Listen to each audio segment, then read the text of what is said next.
Hello, everyone, and thank you for joining us. I'm Sam, and I moderate these weekly webinars here. And in just a second, we're going to be joined by Michael Corgett, one of our financial advisors, and he is going to be giving you a rundown of some updates related to your Caterpillar pension when you finally decide to retire from the company. I apologize in advance. We will not have time today to answer any questions after the presentation, but I invite you to still ask away. It's completely anonymous, and I'll make sure one of our Caterpillar-focused advisors can answer those questions with you either through phone or email after the presentation has ended.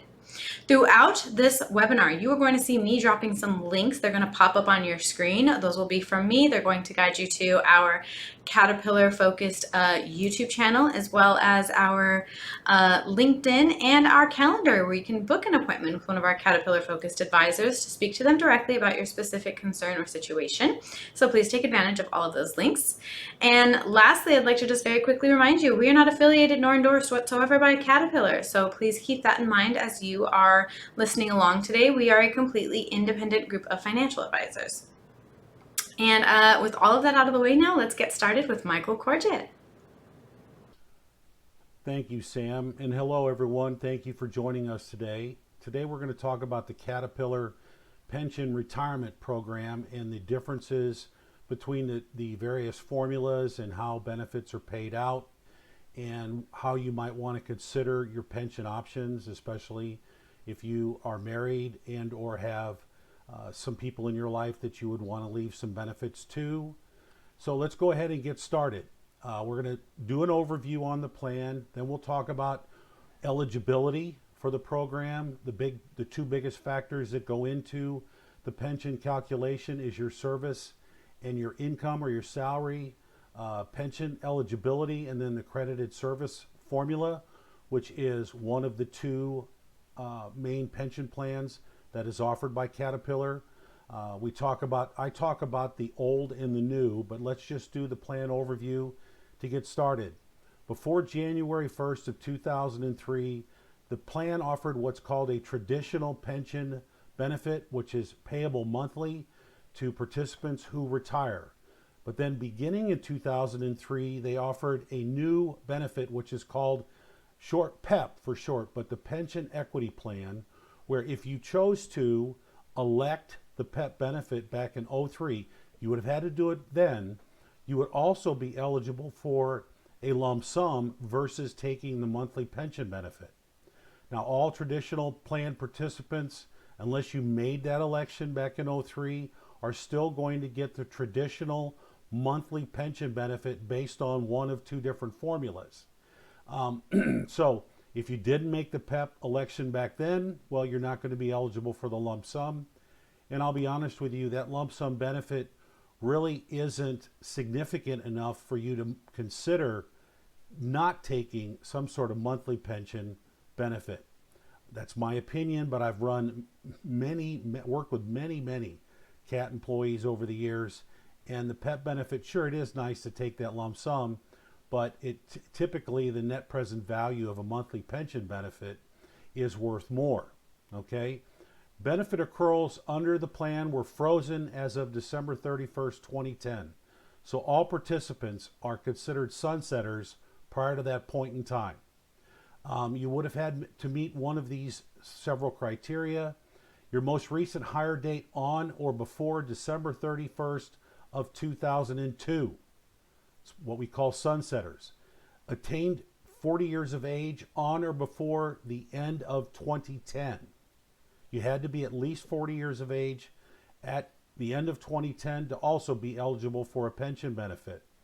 And you were actively accruing a pension benefit prior to that same time frame, the end of 2010.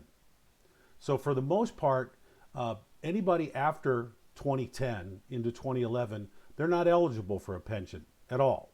Most of you know who you are sunsetters and are eligible. Not all of you, but most of you are considered sunsetters. And then finally, CAT chose to freeze all accruals. You're no longer earning any more pension credits as of the end of 2019. So in 2020 and beyond, you're no longer earning any accruals, any pension benefits at all. As I'm sure you're very well aware, Caterpillar chose to offset those accruals with a higher match on your 401k contributions, as well as a discretionary profit sharing match, which is typically paid out in the March timeframe of the next year. It's additional cash that's contributed to your 401k, which is very nice because it could add up to 5% of your total pay, along with the new pension match and your own deferral. I've seen very significant contributions, and this is CAT's way of saying, hey, this is what we're going to do for you now versus the old defined benefit program. Pension eligibility, again, we more or less have talked about this, but essentially you had to be working for Caterpillar or a subsidiary prior to December 1st of 2010, or you were working and then you left, but you came back to work and were rehired before January 1st of 2011. You can see an adopting list of employers. Caterpillar has many subsidiaries that employees are eligible for pension benefits, but you may want to contact the Caterpillar the Pension Benefit Center at the number listed below. You're welcome to give us a call and we could help you out as well. So keep all that in mind. The two biggest contributors to your pension is your years of service and your salary, your total income as a CAT employee. Both of those factors go into the calculation of your monthly pension benefit, as well as that small PEP benefit that I talked about. Now, there are three different crediting methods. The first, credited service, is the service that is credited under the old formula, which is the credited service formula. Years of service is the number of years of service, which technically can be the same number of years as credited service is, but the years of service is going to be the number of years of service that's going to be used in the calculation for the final average monthly earnings formula, which is the newer formula. So I talk about the old formula, the credited service formula, and the new formula, which is the final average monthly earnings formula. And the number of years of service that are credited can be different. And the biggest difference is that you only get credit for 35 years of service under the newer pension formula. Under the older credited service formula, you could get credited for service beyond 35 years of service. And I've retired CAT employees in the past with over 40 years of service, and they have taken the credited service formula. There are not too many CAT employees where that formula still makes more sense than the newer formula.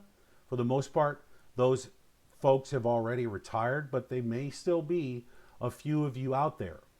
Pension eligibility, I've really pretty much already talked about the various factors that go into pension eligibility, but here, age 65 with 5 years of participation in the plan, no minimum age, but you have 30 years of service, age 55 to 59 with 15 years of service, 55 years of or older, plus your vested service for a total of 85 or more, or age 60 and older with 10 or more years of vested service. For the most part, a lot of these really don't apply any longer because, again, the plan eligibility was more or less frozen almost 15 years ago. But now let's talk about the two different formulas. The credited service formula. The credited service formula, or what I like to refer to as the older formula, is your number of years and months of credited service, full-time and or part-time with more than 1,000 hours of employment in any given year. If you had a break in service, as long as you came back within 5 years, they will bridge that service. That number of years of service is then multiplied by a basic pension rate, which is $43 and change, plus a supplementary pension rate where the maximum is $7, and that will equal your monthly pension amount. Your years of service multiplied by the basic pension rate and the supplemental pension rate equals your monthly pension amount. Let's just use for an example, $1,800 a month. That's what you would have been eligible for under the older formula. Now, the final average monthly earnings, or the newer formula, they're going to look at your previous 10 years of total earnings from basically the end of 2019 back to the 2010. So those 10 years of service, what they're going to do is take the best 5 years of service out of those 10 years. They don't have to be consecutive years. And mainly the biggest difference is your STIP awards, that short-term incentive plan. Some years they're very good, and some years they're not so good, or you don't get one. So they're going to look at the 5 best years out of the last 10 years, and they don't have to be in succession. And they're going to take an average of those 5 best years to come up with a monthly amount. And here is an example of the newer formula. Let's say you've got someone who's 62, which is normal retirement age, and they're eligible for 100% of their retirement benefit. Their average final monthly earnings is $4,000 a month, and this individual worked for 35 years. So 35 times 1.5% for each year equals 52.5%, a maximum of 52.5% of your average monthly earnings. The $4,000 a month would be equal to $2,100 a month. Now remember, I mentioned under the credited service formula, this individual could have been eligible for $1,800 a month, and under the newer formula, they're eligible for $2,100 a month. You are obviously going to get the larger of the two benefits. Okay, which is, you're in some cases, as I mentioned, the old formula may make more sense, but in most cases, the newer formula produces a larger monthly income. Now, how are those benefits going to be paid out? Well, there is one pension option under the credited service formula where you could take 100% of your $1,800 a month and then offer a 55% spousal benefit. This is the only pension benefit where you'll still get 100% of your monthly benefit, but 55% would go to your spouse. Under the newer formulas, there are several joint and survivor annuity options. An example here, a joint and 50% survivor benefit. The $2,100 a month, if you chose to take a survivor benefit, you're going to reduce your monthly benefit by a percentage to provide your spouse with a 50% or a 75% or a 100% benefit. The more you choose to leave your spouse, the less your monthly benefit's going to be. And keep in mind that, let's just say, for example purposes, a 50% survivor benefit would reduce your monthly plan by 10%. If you go joint and 100% survivor, it's going to be about a 20% reduction in your monthly benefit. I've talked about the single life annuity already.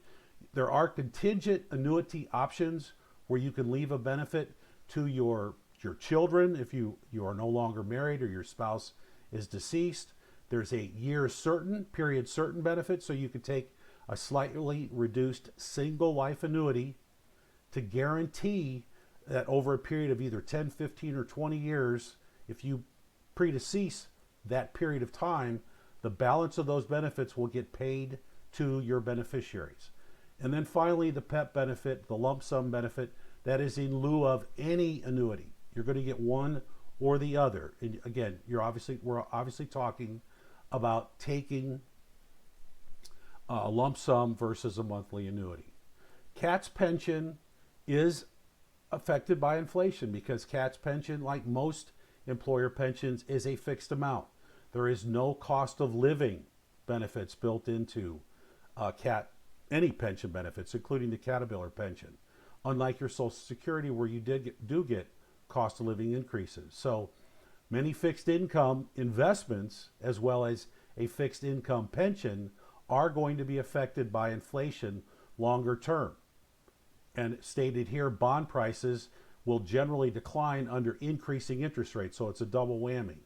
Talking more about investment options here, a completely different discussion, and certainly would look forward to talking to you more about this as well. But one other thing that I do want to make sure that I point out is I talked about full retirement benefits. you are eligible to take early retirement pension benefits under both formulas.